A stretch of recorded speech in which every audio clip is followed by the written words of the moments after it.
Welcome to Living at a 10. I'm your firstborn. Today we're talking about church hurt. Not the watered down version, not the polite version, but the real one people whisper about or carry in silence for years.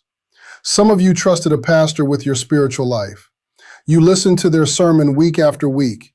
You believed they were praying for you, covering you, shepherding you. You believed they had your best interest at heart. And then something shifted. You realized there were rules for the people and exceptions for the leadership. Questions were seen as rebellion. Pain was treated like inconvenience, and truth was only welcomed when it didn't threaten authority. You felt dismissed when you raised concerns, not corrected in love, shut down. And what hurt the most wasn't the disagreement. It was realizing that protecting an image mattered more than protecting your soul. Others were wounded by leadership, not the pulpit, but the people close to it. Leaders who demanded your time, your loyalty, your energy, but disappeared when you were empty. Leaders who called you family as long as you were useful.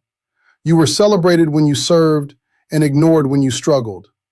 Leaders who corrected you harshly in front of others to make an example. Leaders who never checked on you. And over time, you didn't feel loved. You felt used. Like your value was tied to what you could produce, not who you were. Then there's the congregation, the smiles, the handshakes, the "we're praying for you," but then sideways looks, the whispers. They smile on Sunday but judge you quietly when your life doesn't look put together. Don't let your marriage get a little messy. Your story becomes the new conversation. You shared something personal once, and suddenly everyone knew. You showed up broken, and instead of compassion, you felt distance.